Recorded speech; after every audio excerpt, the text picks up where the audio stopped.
Hello, YouTube and universe. Welcome to Scars Productions. I'm your host, Morro, here to bring everything new on your favorite brands and more. And today, we will be looking at the new Hasbro versions of Beyblade X. But before we begin, make sure you like, subscribe, hit the notification so you don't miss another video like this. Because it may be a small clip for you guys, but it's a big help for me. Thank you. Now, I don't know how to feel about this because they actually look good. Now, Hasbro's known for making some terrible Beyblades now, but originally they did good in the beginning. But it's always at the end of the series that the bays are horrible. I mean, look at the Metal Fight bays or the Burst bays, for example. But for this, it seems that Karatomi is putting Hasbro on a short leash because these look amazing. Now, first up, we have the Extreme Battle Set. And from the front of the box, it looks cool. It looks defined. It looks amazing. And as you can see, it comes with two different bays. Dagger Drawn, which is drawn dagger backwards. I don't know why they did that. And a new bay, Tusk Mammoth. Now, this is a completely original bay so far, and this seems amazing. Now, we'll talk about the bays more in depth as we go along, but moving on to the back of the packaging, and I have to say, these parts and everything looks good.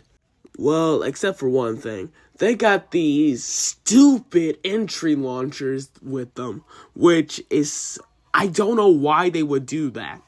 It's just, I get that they're cheaper to make, and it makes sense because if you want the base to be like $9.99, you are going to have to cut costs.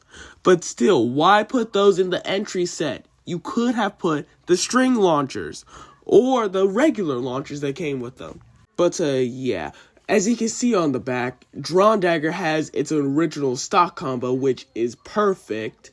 And for Tusk Mammoth, it comes with 360 and Taper. Now, it's basically just a lesser version of Hell's Scythe, essentially, then. But moving more on to Tusk Mammoth, and I have to say, I really love it, and I'm kind of glad Hasbro's already doing original stuff, even though they're just starting. It just shows they have an understanding of what we want now.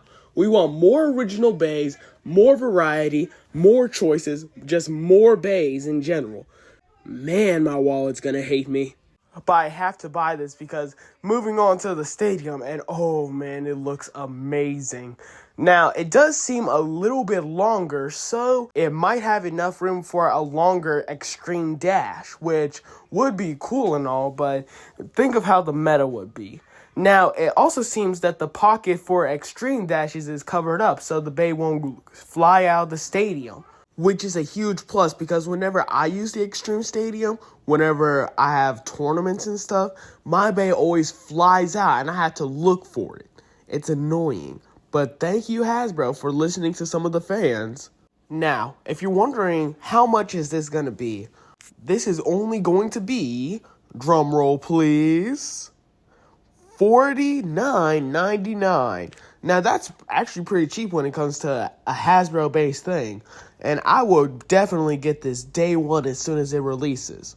Now, alongside the stadium, a couple other things were released as well, which we'll go into. The first bay we'll be looking at is Dran Sword, which is now renamed Sword Dran, and it comes with all the original parts. So it's Sword Dran 360F, which is a huge plus because I hated how Hasbro changed up the parts later on the line.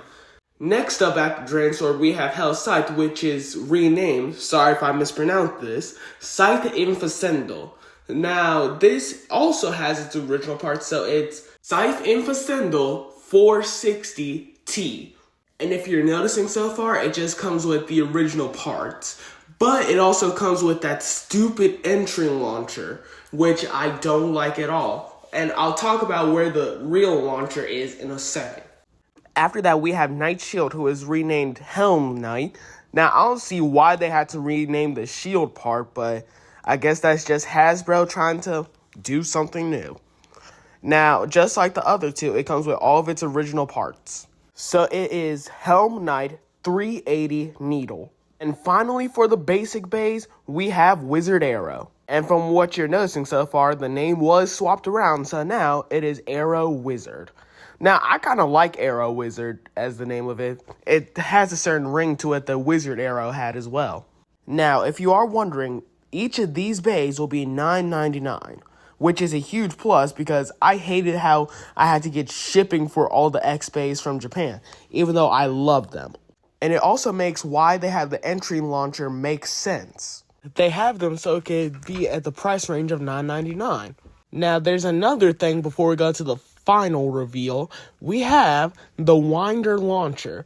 Now, it's basically just the standard launcher that came with the original 4 bays. And, well, there's nothing really much to say about it. It's just a launcher. But moving on to the final thing, we have the Deluxe String Launcher set. Now, this set will include Phoenix Wing, which is now renamed Soar Phoenix. And that just does not sound good at all. I mean, they could have picked any other name. Like me personally, I would have picked Solar Phoenix, since phoenixes are usually represented by fire, and it makes sense. Now, onto the actual thing. There's nothing really different about it compared to its Karatomi version, because it's just that, the exact same thing. So, there's nothing really to write home about it. Now, for the pricing, it's going to be $29.99. And I say that's a fair trade for this because it comes with a string launcher and all the original parts that came with Phoenix as well. And that's really it for these. I hope you guys enjoyed the video, and in the comments down below, tell me which is your favorite bay and which one you're going to get day one as soon as it releases. But all in all, I have to say, this is going to be a good year one for Hasbro when it comes to Beyblade X. But other than that, I'll see you guys next time. That's a wrap. Fade to black.